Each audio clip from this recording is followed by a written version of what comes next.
Hello, everybody. Happy Monday. Can you believe it? It is February already. Here on GeForce TV, it is Cam K, your wingman, with you on the NASCAR Pinty Series Power Hour. Nice and quiet in terms of news. That's exactly what I want to hear. Hopefully news is coming soon. I did reach out and see if we had anything that we could break on tonight's show. Not anything, but status quo is what I've been told, but lots being worked on at the moment for not just this year, but for next year as well. So the folks at NASCAR are working hard to put together stuff for 2023 and 2024. I'm going to start us off tonight with a new hero card for one of my favorite cars that I did see on the racetrack for NASCAR and the NASCAR Pinty Series. This one was one of my the first introductions that I had to a car that was very similar to a Cup car. And actually, the year that I saw it was this year, being in 2002, 2003. Would have been 2003 at the time. And it wasn't the exact replica of what we could see on the Cup Series, but the fact that it had the same sponsor and the same number was, at the time, it wasn't the same number, actually. It was number 77, so that might clue in. He's still racing to this day and still winning championships. He won last year, probably one of the bigger championships that you could win, and comes out of this with a pretty reputable career and still going at it. I'd like to see him come in and kick the can one more time, see what he's got. More Ontario guys would be cool to see in the NASCAR Pinty Series. But we got this really nice throwback here. This is a signed number 99 Excite Pontiac Grand Prix hero card for the one and only Pete Vandewist. And I, again, absolutely love that 99 paint scheme. Switched it up to 77, I believe, the year that I was actually at the races. But you can still see Pete races in the Quick Superstock Series. He was champion last year. Was a fantastic battle with him and Jay Dewar at the Delaware Superstocks Championship again in 2022. Well, what are we going to do on tonight's show? There's not a lot of stuff that we can talk about because there's not a lot of stuff that's broken. But a couple of things. We know that we are going to be looking forward to this weekend because Jason White heading out to Daytona, the ARCA Menards Series. He'll be doing the ARCA Menards and the NASCAR Craftsman Truck Series. It's nice to be able to see Craftsman again. So we look forward to that. Dexter Stacy in the next week be heading down to Daytona for the Xfinity Series race for MBM Motorsports. MBM, of course, not making an attempt at the Daytona 500 this year. Just going to run for the Xfinity Series races, which is really, it's still a solid deal for them. But tonight we're actually going to go and start a new timeline, if you will. We're going to go and look back at the history of the NASCAR Pinty Series, or if we go all the way back to when it all started here, we can call it CASCAR. We're going to start with NASCAR's portion, and the reason is I can't do CASCAR justice. The reality is I only saw CASCAR from 2003 to 2006, and that is a very short timeline. It is not even close to what you would need in terms of really fandom of that series to be able to talk about it. So I'm not going to. This is going to be from NASCAR's 2007 acquisition to obviously current dates. We're going to start with the 2007 season. We'll put on the race from the season opener at Cayuga Speedway, the very first NASCAR in Canada race. And we'll see how different the grid is. We'll see how different those cars are. And definitely take a look at the difference between Cayuga Speedway and Jukasa. And we're also going to look at the statistics One thing that's very nice about the 2007 season is that a lot of the statistics are readily available, whereas a lot of stuff nowadays, it is kind of quiet. It's not as publicized as what we see, and what we saw back then. So we're going to start with statistics, and we're going to look at a lot of different things here. I think one of the awesome things about having a database like Racing Reference is that you're able to go back and see all of these things. It's funny because when we take a look here at the NASCAR Canadian Tire Series, is what it was named back in 2007. Some names are still there, but there's definitely some names that maybe people don't recognize. But it's funny when you go back and look at this and see the difference in terms of the names on this list. And some of them are legendary names across Canada. You take a look at the amount of cars, very similar to what we saw last year in terms of medians of cars. The road course races putting on a clinic when it came to the amount of cars in the race. It's quite funny actually when you take a look at some of these statistics and you see how things have changed, but how they've also stayed the same. One thing that's very evident as well is you take a look at some of these races, and I'll have my cursor here just so you can see. Take a look there at the purse being listed. And that's not something that typically we see nowadays. We don't get to see the purse. What's also crazy, if you go to Cayuga, there's 18 caution flags. That's absolutely insane. 85 laps under caution. Just crazy. But we're going to take a look at a couple of those. We've got some video of the 2007 race that was broadcast on TSN. And we'll take a look at that. We're going to start off this is what's interesting about this, is that this is the year that we really didn't get the Scott Steckley dominance that we would eventually get in 2008.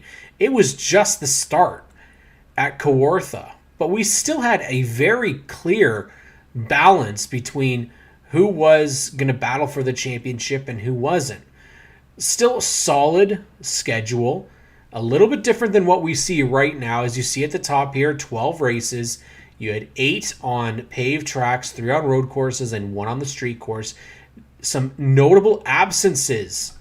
No Toronto back in 2007. That was something that has been added. You also have the road course at Edmonton, which is something that we obviously don't go and see. You've got to go all the way back to Vernon, BC, Barrie Speedway, Cayuga Speedway, Antigonish in Nova Scotia, and Kawartha Speedway. Noticeable absences. You don't have a trip to Saskatoon. We obviously don't have that trip to Toronto. No mention of Jukasa yet because the track wasn't built. No dirt race. No Chaudier. So things have definitely changed. What's also noticeable here, no Delaware. 2007, we were not going to Delaware Speedway. You had definitely your runs at CTMP. But you'll notice as well, CTMP, only one stop at CTMP. It's hard to believe when you think about it, really. I mean, it's crazy when you think about how many tracks have become staples in this series right now, and then all of a sudden you go all the way back to when we started, and things are very different. And it's easy to go and say, oh, this is a Ontario series. Well, back then, it really was. I mean, Hamilton being Cayuga, Bowmanville being CTMP, Barrie Speedway. and then Kawartha Speedway, but you still had trips out of province in Montreal, in Edmonton, Vernon, BC, Trois-Rivières, and Antigonish. So I look at this track and these schedules here, and I actually go, you know what? This is not bad at all. I really like this schedule. Is there any sort of a difference to what we have right now? There's no ICAR. ICAR would come in later. There's no Delaware, which I think is actually a big miss, but at the end of the day, it's not too shabby. And when you look at those car counts, 23, 29, 20, 23, 30, 31, 20, 28, 23, 20, 20, 25. I actually think we did better this past year. It's crazy when you think about that. Now let's take a look at that initial first race. So you had the Milwaukee Tools 84, J.R. Fitzpatrick, Ron Van S in the number 11. And of course, you got Todd Lewis still there. Todd's still doing it to this day. The 4 of Don Thompson Jr. It's funny because some of these body styles are still being used in the Ontario Sportsman Series. There's DJ Kennington. He got the pole position. I mean, I absolutely love that. Look at DJ. Look at that guy. Look how young he is. So there's that initial field of 23 cars that we had. J.R. Fitzpatrick, DJ Kennington were on the front row.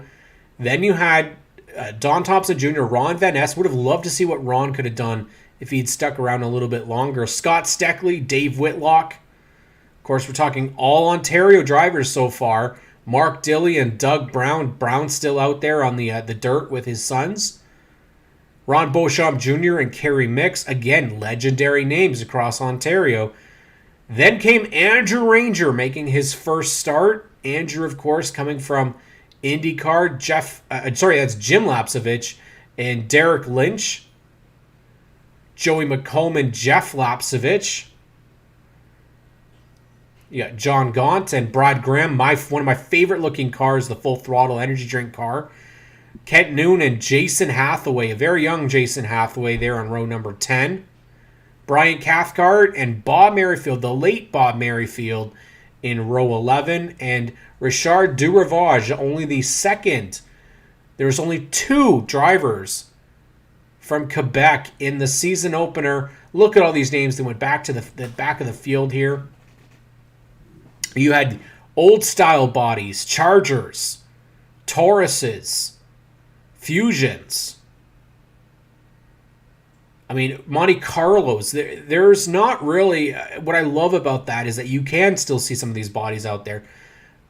Really, again, solid cars. I mean, they really did look... Yeah, sure, they had a little bit of a look to similar of Cup cars, but they were still their own unique thing, and that's what I still love about them now. Look at that Todd Lewis. Look at all that. Look at that gorgeous hair on Todd Lewis's head right there. Todd, of course, still out there doing what he does. I agree, Riegser. I mean, I miss a lot of these car numbers myself. I miss seeing some of these companies on these cars. Canadian Tire, Milwaukee. I mean, just some of the cars look so cool back then too, right? Some of these sponsorships, the Castrol, I liked that they show that the Dodge Dealers number 9 car. Again, I loved anything that was similar to what we saw in the Cup Series. So this was the first green flag for NASCAR in Canada with the NASCAR Canadian Tire Series. And this was, of course, at Cayuga. And when you go back, you say, wow, this was just so cool. I mean, these cars, again, beautiful. But at the same time, you also had, I mean, that you could tell really the speeds here. And actually, you could see right away DJ had something break on that car. I really love how big and thick these bodies on these cars are. DJ was one of the drivers that I always used to pay attention to. Loved the Castrol car.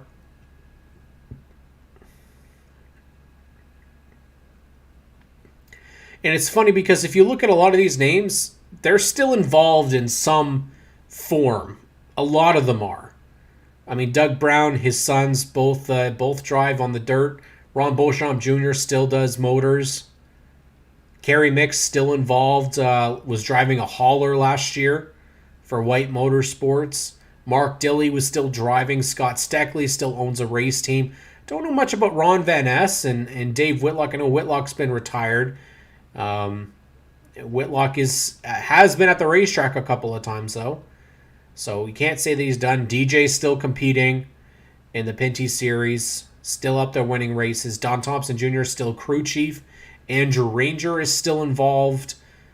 So while the landscape has changed quite a bit in terms of the on-track talent, a lot of the names that made this series what it was are still around motorsports as a whole. As you see, the caution was out. Looks like for a plastic bag on the racetrack. Oh, that's embarrassing.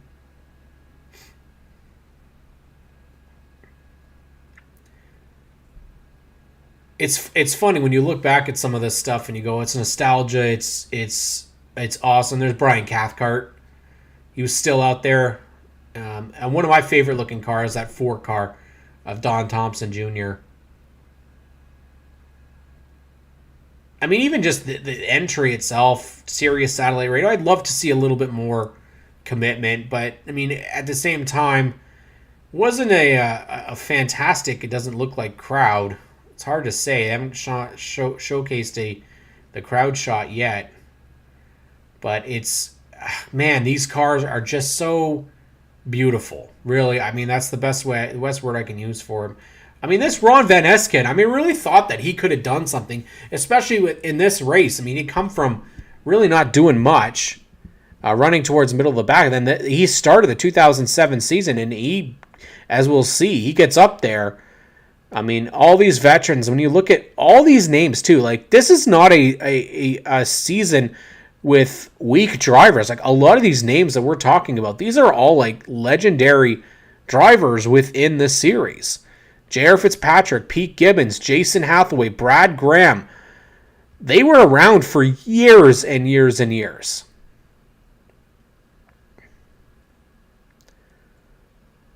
And still to this day, DJ's the guy that's out there working on his race car. Would have been back then as well. Dave White would be a part. I think Dave's probably in there.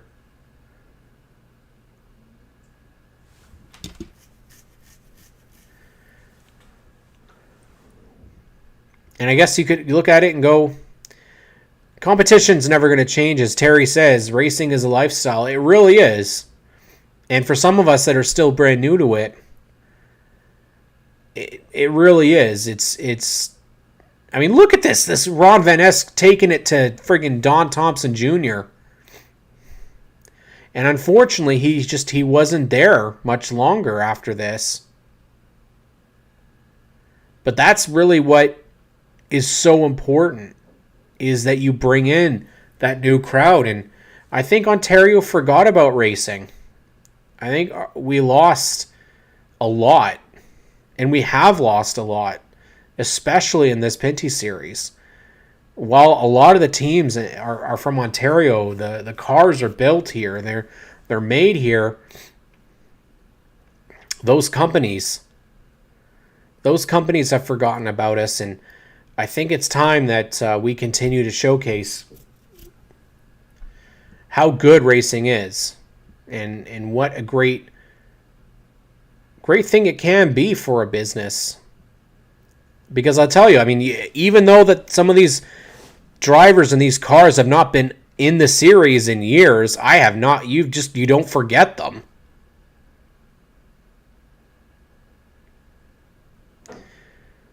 So the 2007 season didn't start off that great for DJ Kennington, as we saw. Now, DJ, of course, is a veteran, and we know that he does not let that type of stuff happen regularly.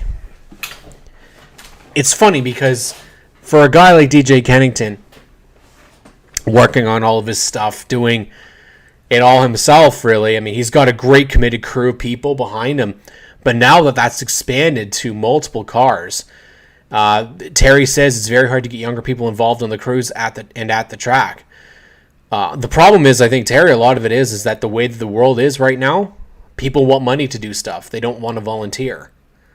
It takes a lot of money to do stuff.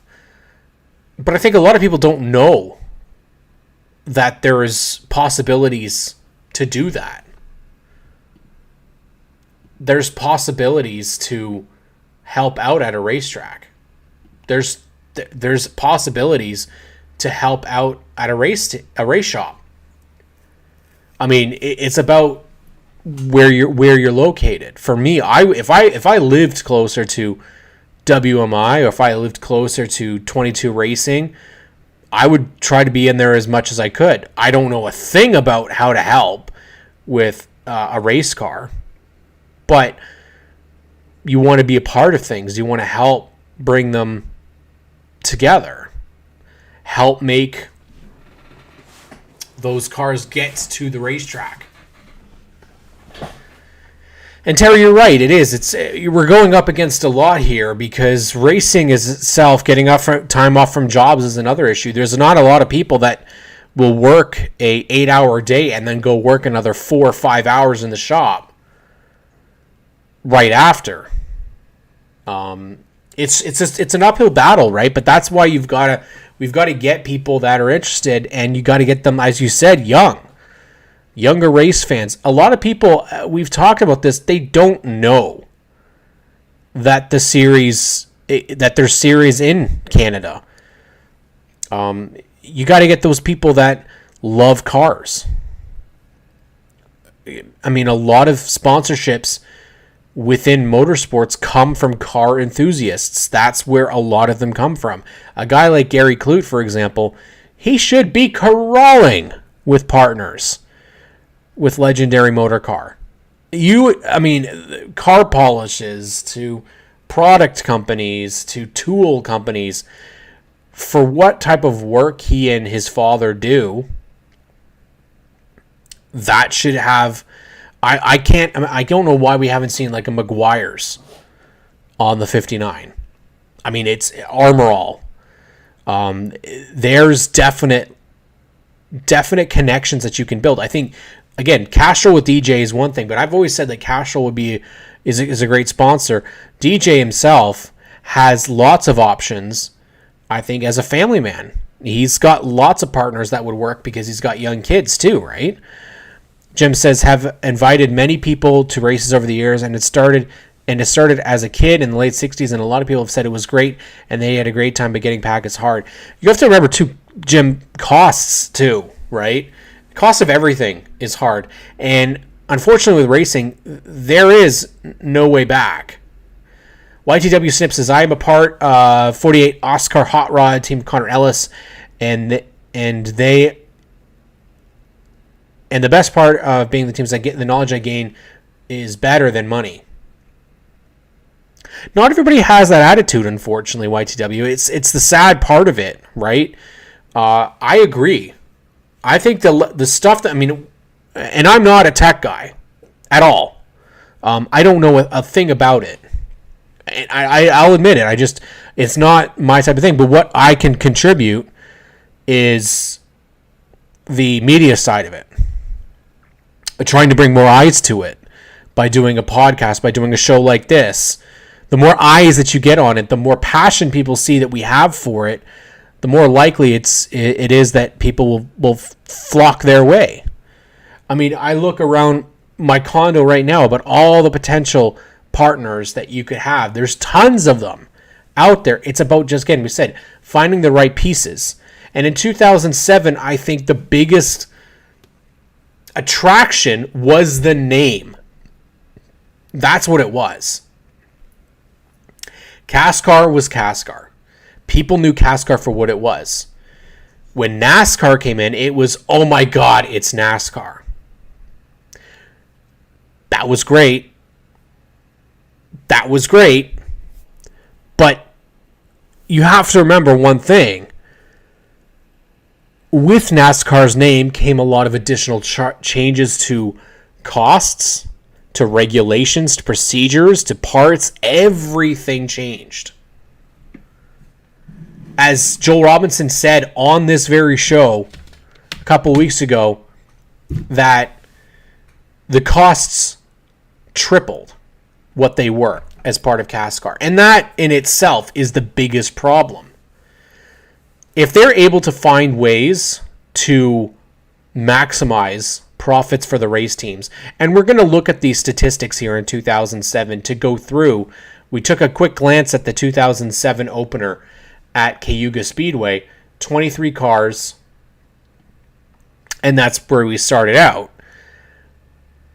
But we want to take a look and see what the takeaway is, how many guys we had in those races, how competitive were those races.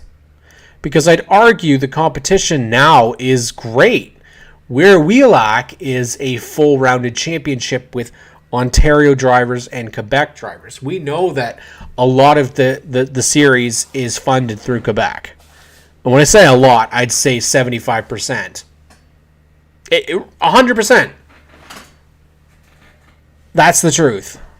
There's a good contingent of Canadian companies, but a lot of it is Quebec based.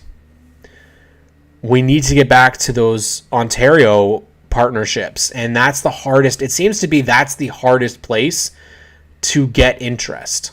As hard as it is to believe, but corporate companies are really hard to get.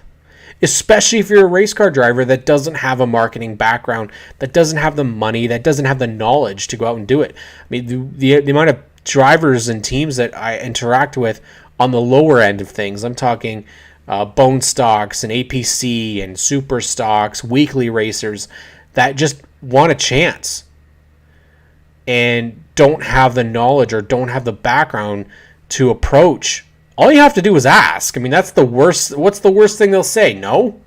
You expect them to say no. So take that little bit of effort, and you'll see some guys that are literally going out, and that's all they do is send out proposals all the time. And you have to like it. You have to like that side of it, because that is a huge part of it. You have to be able to make deals.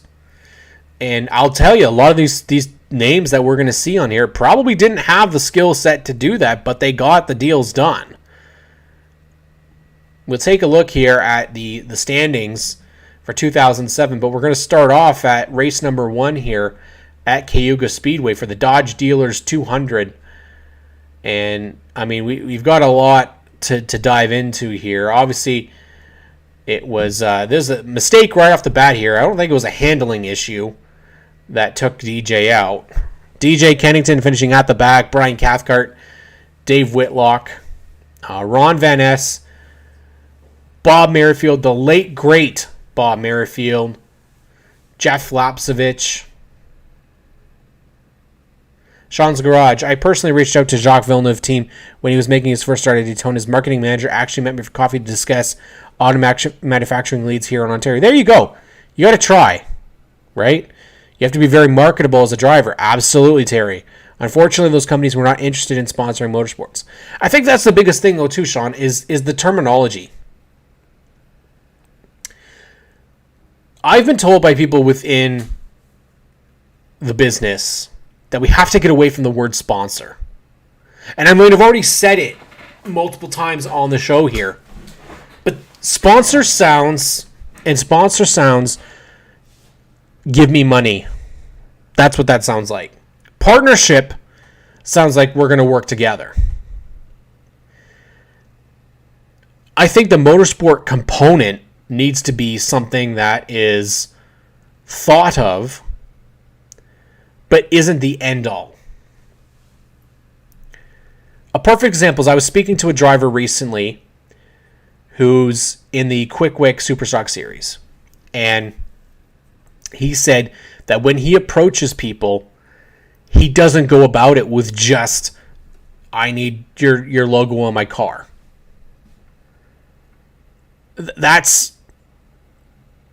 that's not useful. Looking at the 2007 season here, you have some pretty big reputable companies involved. Snap-on Tools, Auto Insurance, Beyond Digital Imaging, Mopar, Herb Transport, Milwaukee Tools, Napa, Tim Hortons, Full Throttle, Brymar Homes, Dickies, Castrol, Home Hardware, Wild Wing, Canadian Tire, Walmart. Pretty big. Can't get everybody like that nowadays. Dad says scouting stepped away years ago from sponsors to partners.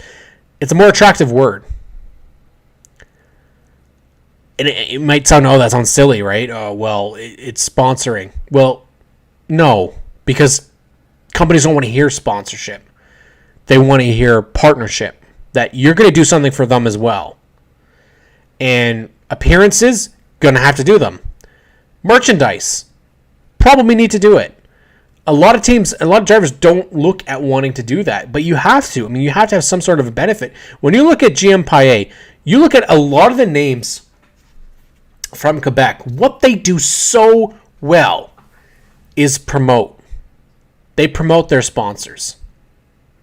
Sean's Garage says, so the whole package he was presenting to Linamar as well as Magna, the guy was actually based in the UK and worked for Jacques Villeneuve BAR Honda team as the marketing partner there. That's somebody that would know, though. Right? He would know. He would have contacts. I think the other thing that we look at is I want to get somebody that's going to sponsor my entire season. I need somebody to sponsor my entire, or partner with the entire season.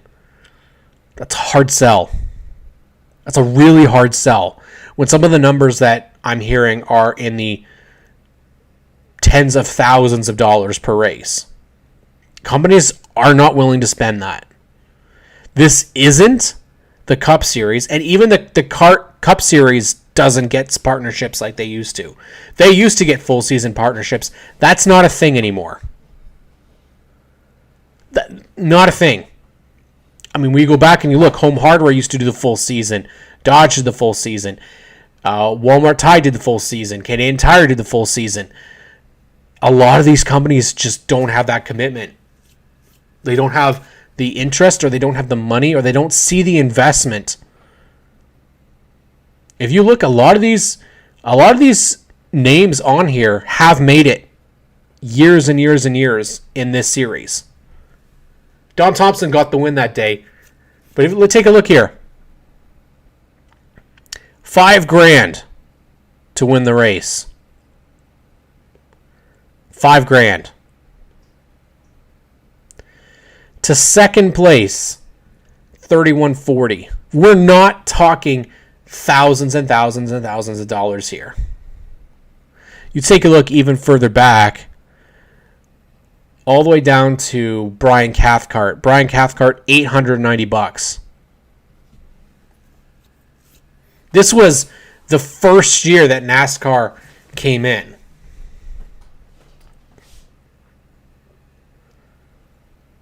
There's things that make sense. There's things that don't make sense. These cars, the races, it's expensive. Don Thompson Jr., Mark Dilley, Peter Gibbons, Andrew Ranger 4th, Derek Lynch, John Gaunt, Jason Hathaway, Joey McComb, Kent Noon, and Kerry Mix, your top 10. Only 9 cars finished the race. Look at the different amount of leaders, though. Don Thompson Jr. led laps. Mark Dilley led laps. Jason Hathaway led a lap. Then Ron Beauchamp led a bunch of laps. Kerry Mix. Doug Brown led some laps. Ron Van Ness led laps. And DJ Kennington led laps. Crazy when you think about it. Then you look at 18 friggin' cautions in that race. Switches of leaders. Now, this was just race number 1 of 2007, the Dodge Dealers 200. The next race we went to, as typical, was going to CTMP, back then just known as Mosport. And how about this? 29 cars in this race.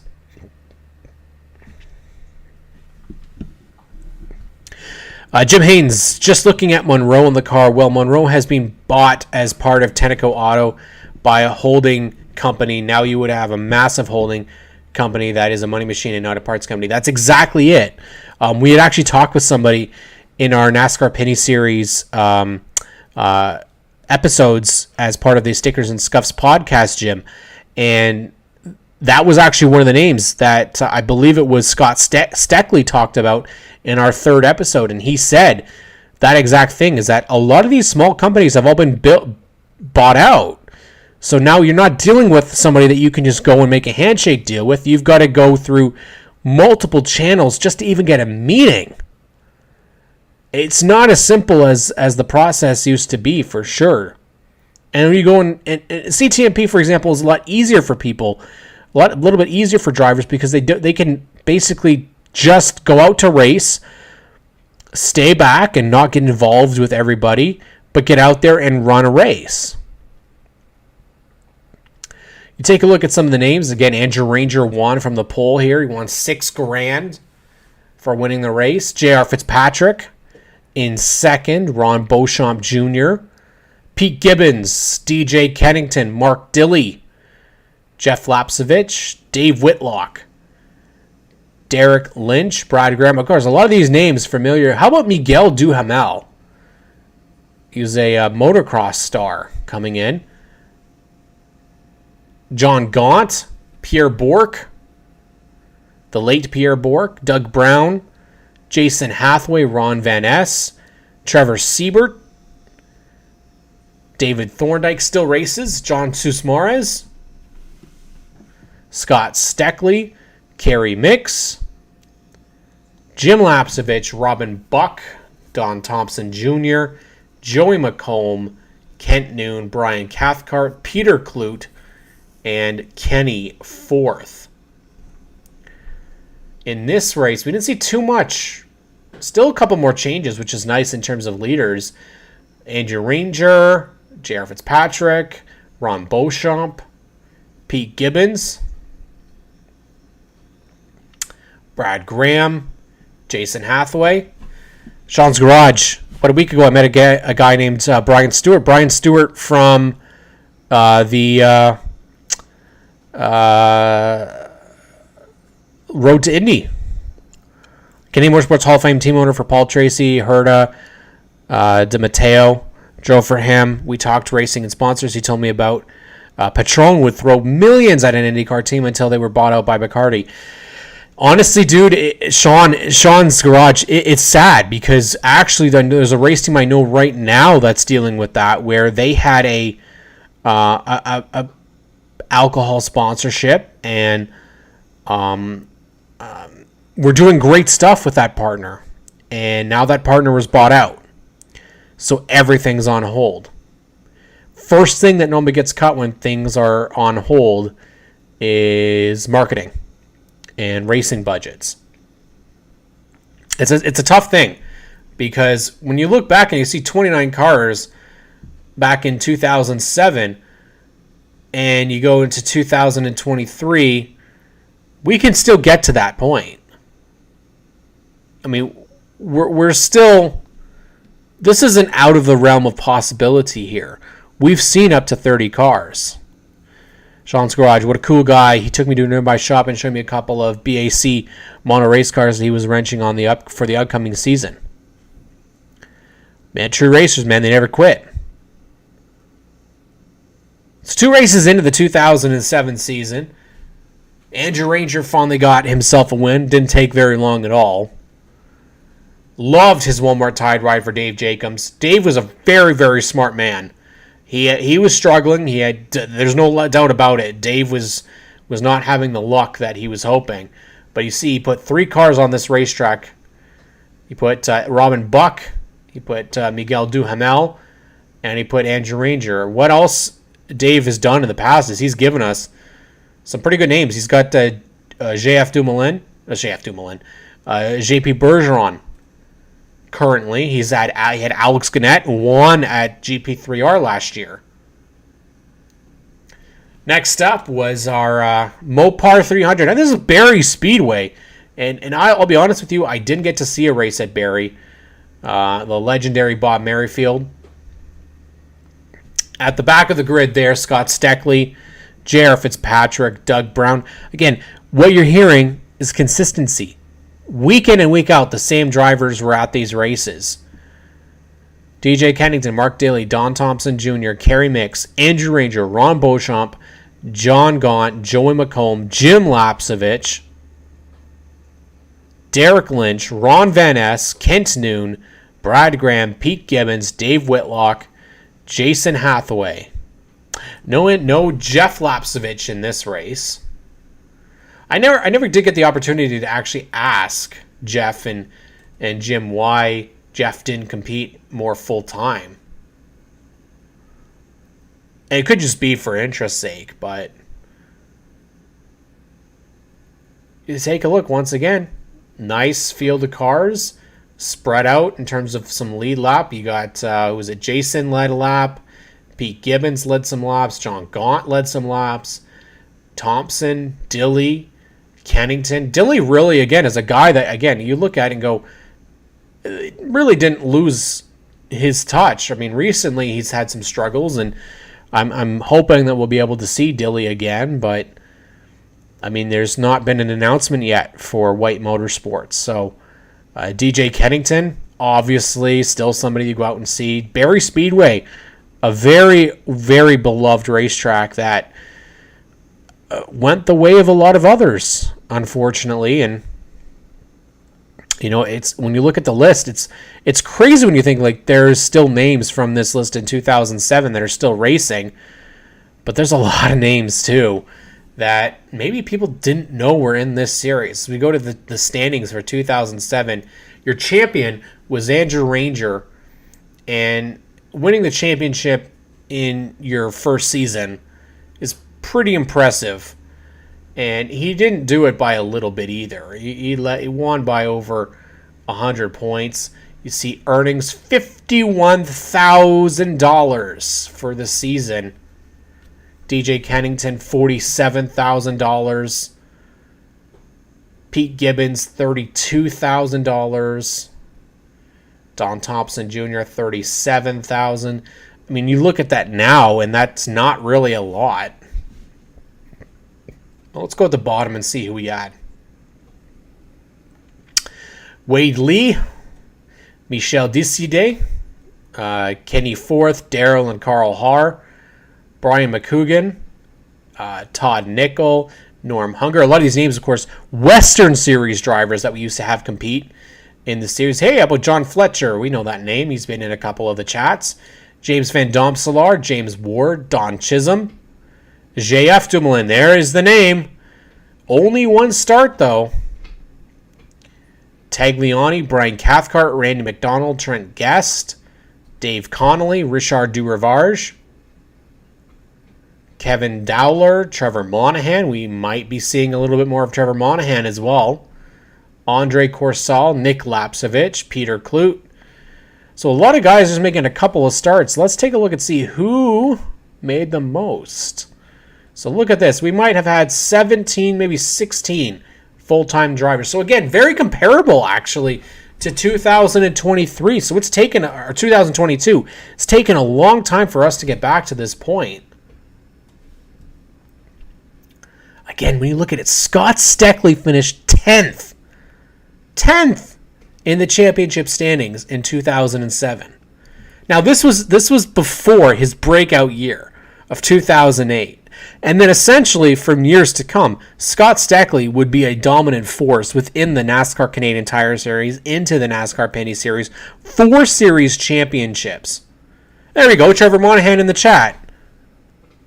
All the way back in 2007, not to date you or anything like that, Trevor, but all the way back then. And I mean, Trevor being in the chat can probably chime in onto how different and how difficult it is now. I mean, I imagine it was difficult back then at times, but now I imagine it's twice as difficult, 3 times. Trevor Monahan says 4 or 5 races this year is the plan. It's been hard, though, to fight your way back after a while away. I mean, Trevor got to be in a couple of races last year. It's not an easy thing. It's nice to see, though, that there are names coming back, that there are names coming in. Did most of these sponsors survive 2009 to 2014 economic years and then quit, or did they go away and never come back like now? Jim, a lot of them went away with the drivers. So we take Andrew Ranger. Walmart Tide's been gone, has never come back. DJ Kennington still has Castrol. He's fine. Pete Gibbons lost Canadian Tire. Canadian Tire went to... Well, actually, Pete retired, and Canadian Tire went to Scott Steckley. Scott Steckley had Canadian Tire for quite a while, and then they left. They've done some minor sponsorship of the series for races back in 2020. They did some contingency sponsorship with Motormaster, but they have not been back in a full-time capacity in any sort. Don Thompson Jr. Home Hardware left prior to his retirement. He went to EHR for a bit because he had lost Home Hardware, and they have not been back since either. Derek Lynch, Allied Steel Buildings, left, never came back. Kerry Mix kept BDI. Beyond Digital Imaging stayed, just not as the primary. They were a contingency for years with him right until the closure of Mixed Motorsports. Mark Dilley, Dodge Dealers was with him for quite a bit, but when that sponsorship went away, they went away as well. Trayton was just talking about the loss of Tim Hortons with supporting their family team on Gary Coop podcast. It's exactly what he did, and it's tough because that was a big deal. Sean, I mean, now his family obviously had owned and operated Tim Hortons franchise, but again, everything changes when businesses are sold, right? And support goes out the window. Now, do I think that do I think that's fair that Tim Hortons didn't stick around? No, I think Trayton Lapsevich would be perfect for Tim Hortons as a full-time sponsorship. And I say both of them because they're both talented and they both deserve to be in the series full-time.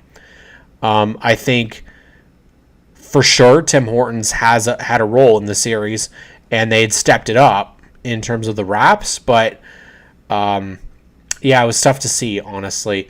Jason Hathaway, Snap-on's been out of the series. I think they're still affiliated with EHR. Still affiliated in some capacity. Choco Fast Eddie is what you still see on the race car. Super 8 is long gone. They haven't been back on that car in years. Arctic Cat hasn't been on that car in years. Scott Steckley, Herb Group has still been involved. Herb is not a primary, but they've still been a contingency and partner. I believe that's where their hauler comes from, is from Herb. Their tractor trailer is an Herb transport truck. Dave Whitlock retired. Dickies went from him to Kerry Mix, stuck around with Kerry Mix for many years, and then they left, and they haven't been back. John Gaunt, Centennial Chrysler, was only with him. Once he left, they went with him. I think they left first, though, and John went south to join his brother Marty, and they started their Gaunt Brothers Racing Cup Series team. Brad Graham, Full Throttle Energy Drink, left. He still ran for many years with the same base color cars, with the same type of design. Homar Plumbing was on that car for a little bit. Brad is still involved in racing. He was actually at a couple of races last year. But as far as I know, they've been out. Jim Lapsevich, I'm sorry, MC Transport's been out. Tim Hortons has been out.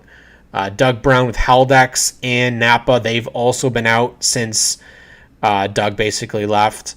Ron Beauchamp, Mopar was involved for the longest time. They left Ron and went to Andrew and sponsored Andrew Ranger for a good chunk of time until the pandemic, and they backed out and are not coming back. At least that's what they've said, because of financial reasons.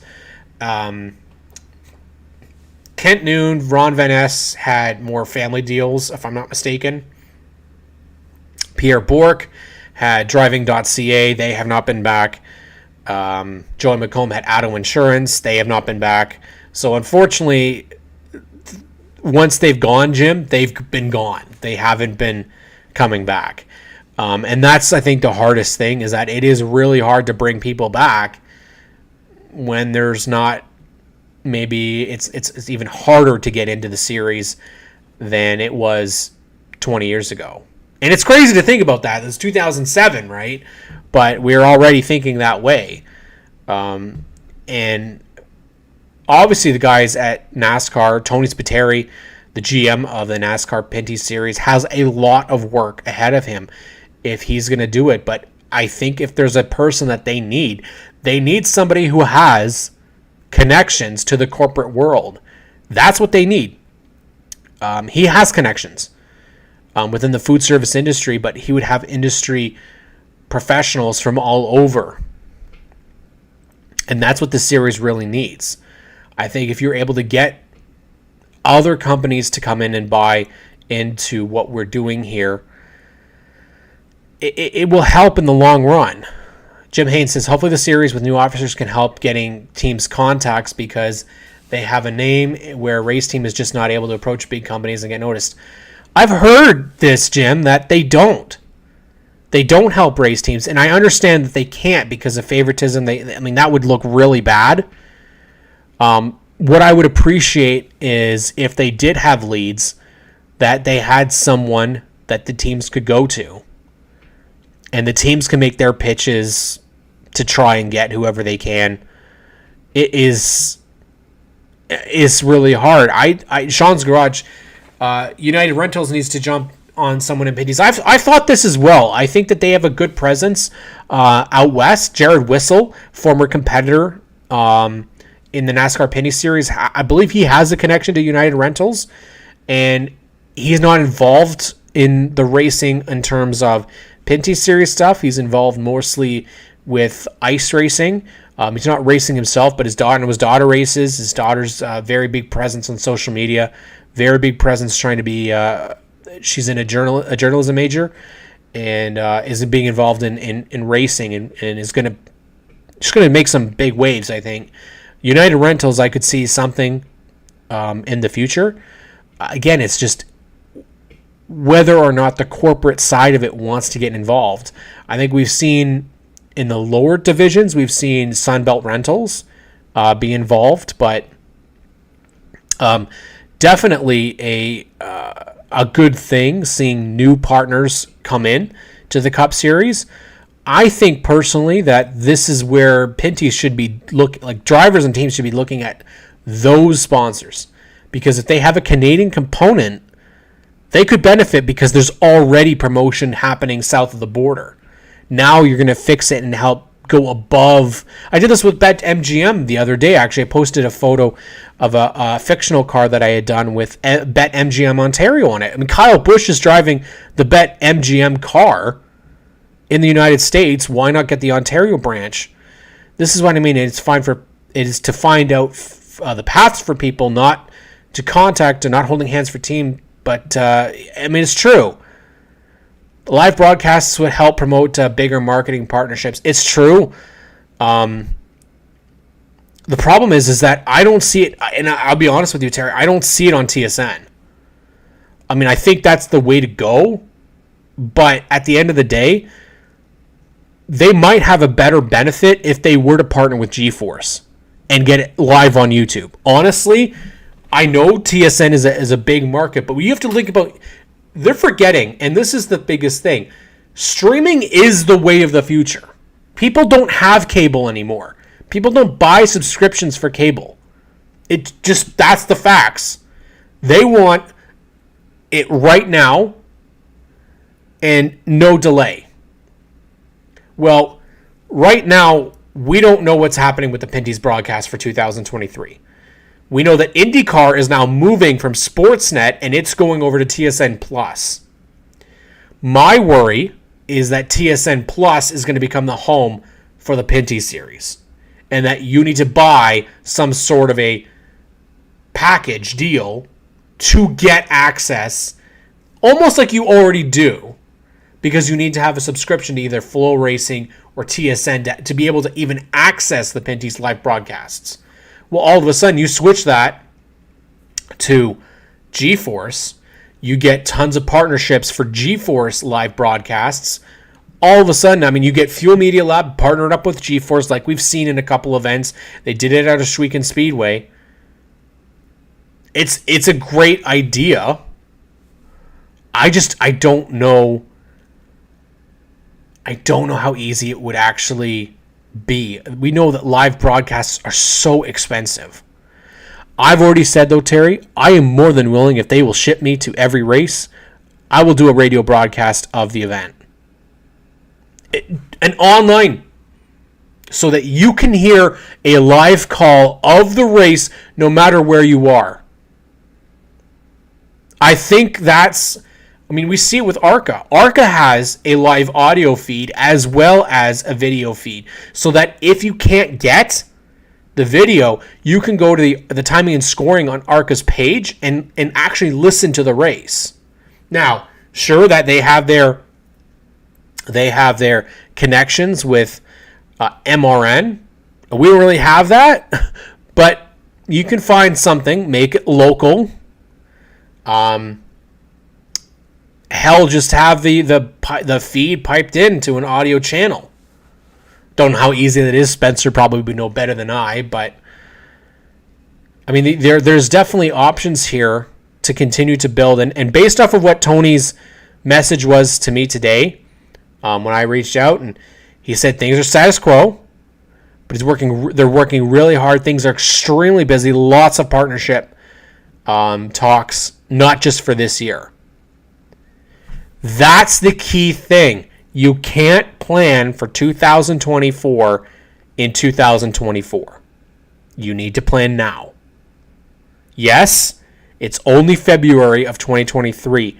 Give yourself lots of time, because when people pull out of sponsorships and partnerships, they tend to do it really close to the deadline, really close to when they actually have to pay the check.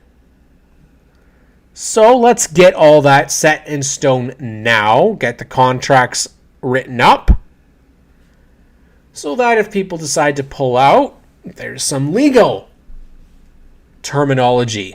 I think the race teams, same thing. They're going to have to look at it going, okay,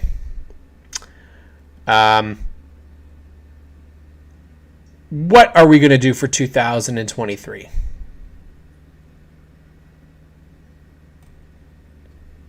Should be interesting.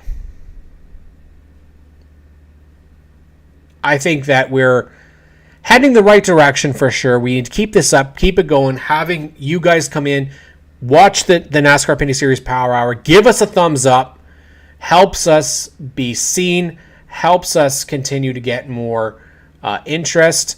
Multi-year contracts are the way to go. Terry, absolutely. We'll end it, I guess, with Owl's question as to what do you think of the Busch Clash at the LA Coliseum last night. I wanted to go to bed. Honestly. That's embarrassing. don't get me wrong, I still love my racing. But there gets to a point where this is ridiculous. And if you can't go more than 2 laps without a caution flag, then it's not interesting to me. I understand that's what they want. They want to see contact. They want to see craziness. I'll be honest with you, I don't really see the point of having the clash anymore. I just don't get it. There's no benefit to me. You tear up enough crap at the Daytona 500. You don't need to tear stuff up before the season starts anyways.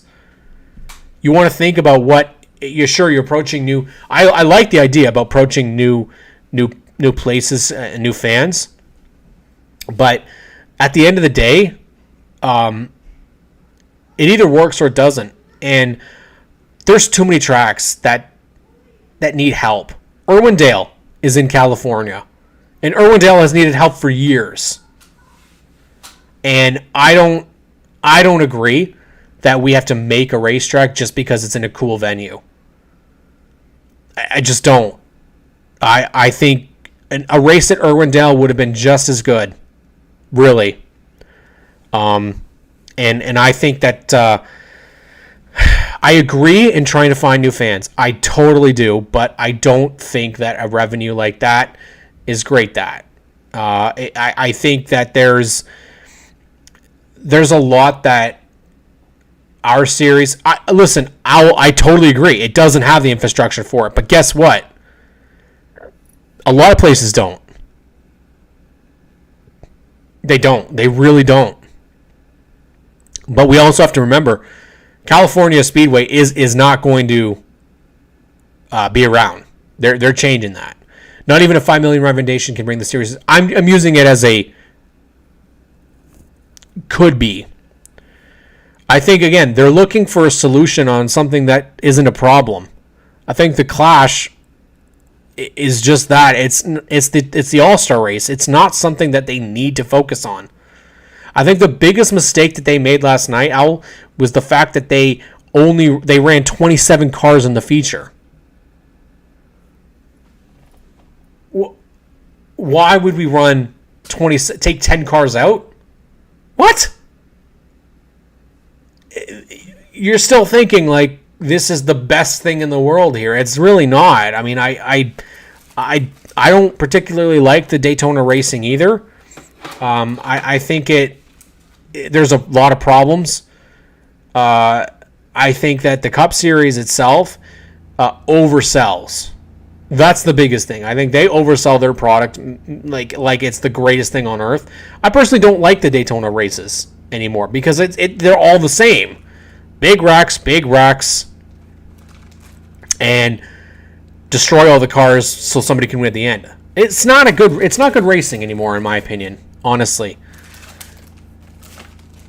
Listen, if you think it'd be serious, it'd be worse. I just look at it, go, if I look at it and go, I would like them to do something. This is my personal opinion. I would take it away from LA, first off. I'd still keep it in Florida. But what I would do is go to New Smyrna. Yeah, sure, it's not built for cups, whatever. Pack the hell out of that track with the fans going as nuts as they can, like old Bristol was. That's a way to sell your product. Not what we saw yesterday.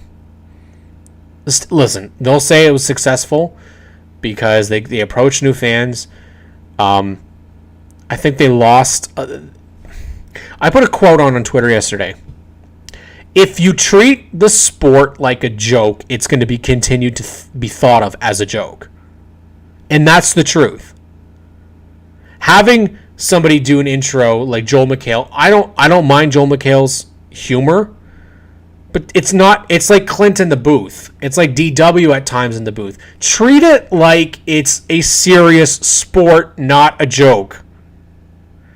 Not just a bunch of rednecks running around. Treat it like it's an actual sport. If you watch Formula One, you watch IndyCar, you watch V8 supercars, they treat it like it's a big friggin' deal. Not like it's a joke. No more of these cartoon renders. No more of these stupid Win Clint's money segments. No more of these silly, cringy interviews. Don't need to bring Gwen Stefani up into the booth. You don't need Wiz Khalifa. You don't need all these people I've never heard of before. You don't need that. You need to sell the product, and unfortunately what they're trying to do is sell it as more than just a race. That's what they're doing. At this point, you're right about the Clash being in the South, because at this point, where would you host a race in February? The LA market doesn't care about cars. Just look at how much they govern ICE engines. The reality is, that's the world. I mean, car racing is going to face a lot. Oh, absolutely. MRN Owl, by the way, is always better. Always better. Light years better. The other thing, too, is if you go back in the broadcast in 2002 when I started watching NASCAR, it was so serious. It had some funny moments for sure, but they focused on the action. I don't need to see 18 shots of the crowd when I'm watching the race. You're taking away footage that I could be watching of the cars racing to show me a kid chewing on popcorn in the stands. Why? I don't need to see that. I'm here to watch the race, not the fan. I don't give a crap of who's there.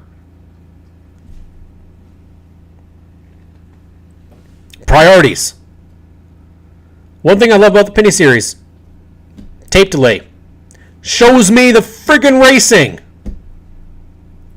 That's what I want to see.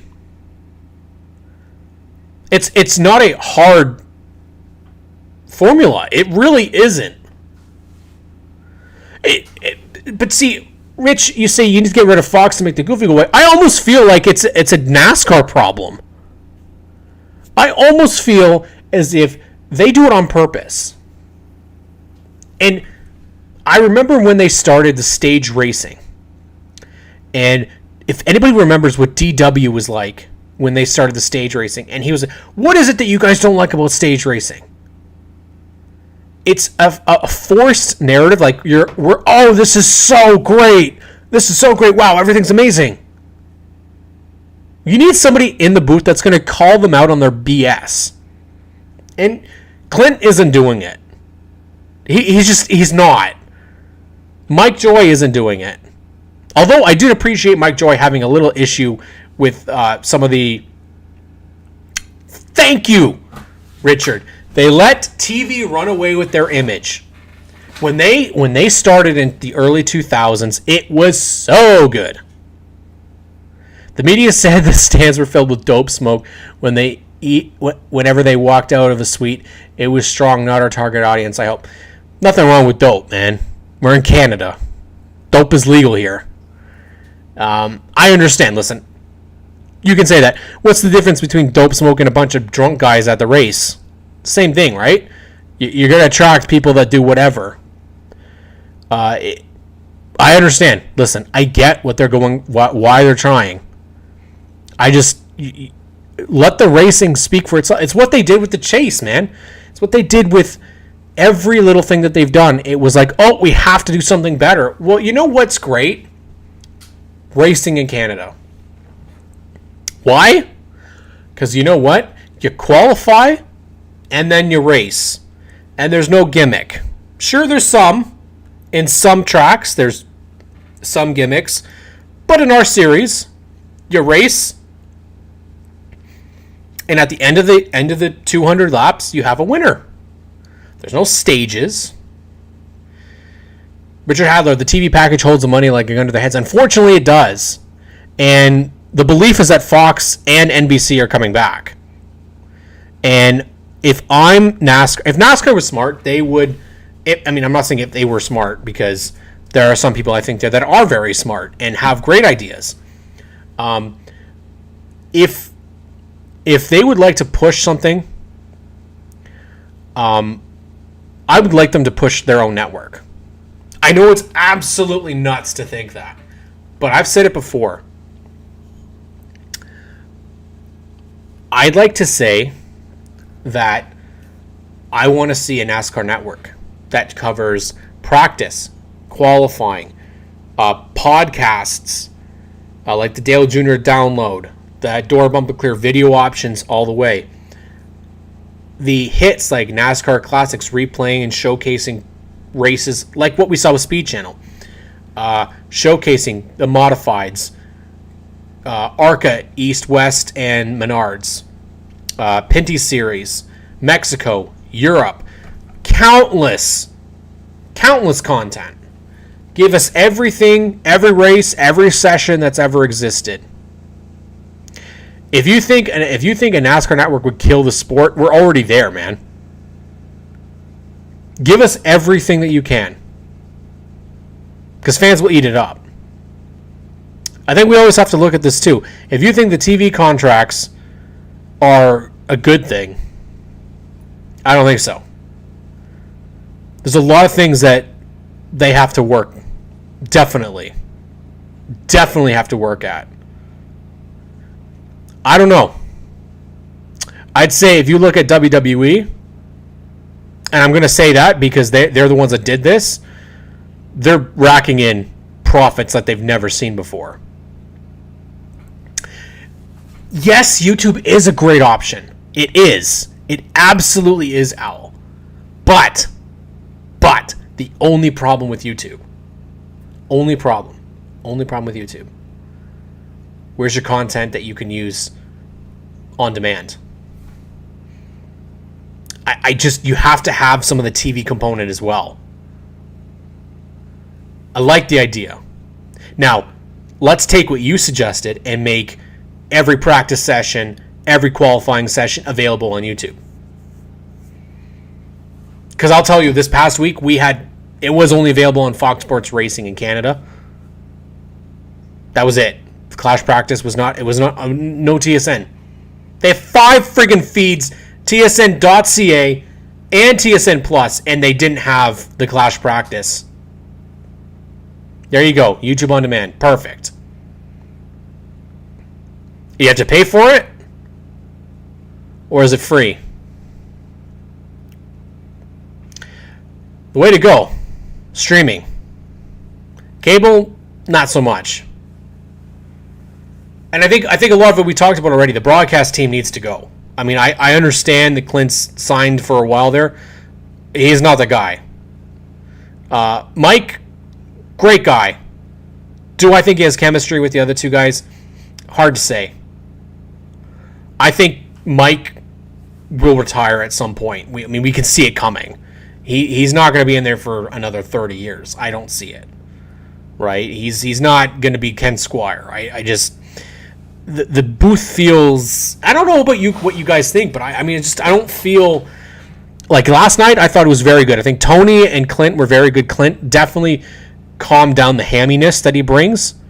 And he brings a lot of ham to it. Larry was great.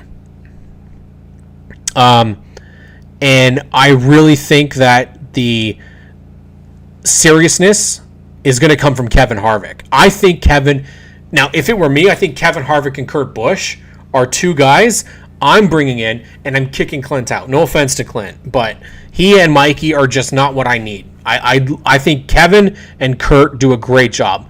In fact, NASCAR also has international broadcasters like Abu Dhabi Sports, which has gained a lot of popularity amongst the fan base due to the fact that they broadcast NASCAR for free with no ads. Oh my God, no ads. That's what they should look at. That's what I'm saying, though. With like a network, you could do that, Owl, right? Like theoretically. I thought Tony was kind of quiet. He had moments. And I think, again, it's the personalities, right? The official region of broadcasting in the Middle East, but they have a loophole for U.S. and Canadian viewers to watch. That's the thing, though, Owl, right, is streaming, right? And that's key because that's what people want. They want it now, and they don't want commercials. It's like Sky Sports with F1, no commercials. Tony is great. He keeps it certainly toned down. To a degree, he said a couple things last year, Richard, where he was calling NASCAR out, which I appreciate. The problem is that when we get the broadcast, no one has any balls. They don't call them out on anything. You need that. You have to have that. I remember Bestwick, Dallenbach, and Benny, and they would call people out when they saw some BS, which I appreciate. ESPN, as much as I hated ESPN, they called out BS as well. I think it's a narrative. I think it's just like WWE in a sense that we have to tell you guys how great everything is. Oh my God, I love this. Oh my God, this is so good. In fact, for NASCAR, unfortunately, international viewers don't count to the networks. They don't, because it's different, right? I think, though, again, true behind the scenes, I'm sure behind the scenes, yes, switching. Absolutely. You can't say that. Don't say that. It's as we talked about, if they're creating the narrative, and if the TV contracts are paying them so much money, they have to abide by what the TV contracts are saying. And if the TV people are telling you, you've got to tell everybody how great everything is, that's what you're going to do. It's only gotten worse. It's absolutely, Jim. It is all about that. That's, again, why I love the Pinty series, because you got your live broadcast. Yes, I think Kyle Petty as well. Very good. He was very... I mean, a lot of people crapped on Kyle, but at least he would tell it like it is. And why do you think he's not on the airwaves as a full-time analyst? He's on TNT or NBC still, but why he's not doing the live broadcast of the races, because he would be doing that. You kind of, like I said, Kevin Harvick, I think, could do that. I think Kevin, Kurt Busch would be a very good combination. I never would have said that. If you would have told me Kevin Harvick and Kurt Busch would be commentators for the NASCAR Cup Series, I'd say absolutely not. Because I could not stand Kurt Busch when I was younger. But I think he and Kevin would actually be a very good combination. A little bit better than what we see with Clint, a little bit better than Jeff Gordon. I think Jeff was trying, but it's all about chemistry when it comes to the booth, right? And I think that chemistry is a very, very important thing, and we need to see more of it. We've gone over our time here tonight, though. I want to thank everybody in the chat that came aboard and had a great conversation with us about the Busch Clash, finishing talking about that, and we'll continue to talk about the Pinty Series and NASCAR Canadian Tire Series. We'll talk about the Cup Series next week as well. We'll talk about our Canadian guys heading down to Daytona and Volusia and New Smyrna. Lots of great content here on GeForce TV all week long. Make sure you check back tomorrow. Race Rivals Race Chat with Adam and Clinton. Subscribe to the channel if you haven't already. Like this video. Subscribe to, of course, the NASCAR Pinty Series on social media. And also, definitely make sure you guys check out the Stickers and Scuffs podcast with myself and Grain Bun. This week we have an amazing guest, and Mario Andretti is joining us on the Stickers and Scuffs podcast for our special 100th episode presented by JRS Auctions. So definitely make sure you check it out. Thank you guys. Really, this was fun. Let's do it all again next Monday. All right, here on the channel. Rigzer, love you, buddy. Glad to see you out in the chat. Terry, Sean's Garage, Richard Hadler, Jim Haynes, Jim, our man Owl. Of course, Owl's out there. YTW Snips out in there as well. Wes Shaw, our good buddy, always making sure that things are working out. Good buddy Al. Trevor Monahan, who dropped by the chat earlier today, confirming that he's going to do a couple of races as well. Have yourselves a great week, everybody. Racing is back, and we're ready to go. In fact, you might want to get on the phone with the Donut if you want to get the rights to broadcast the Pinty Series. Absolutely true. All right, guys. Love you lots.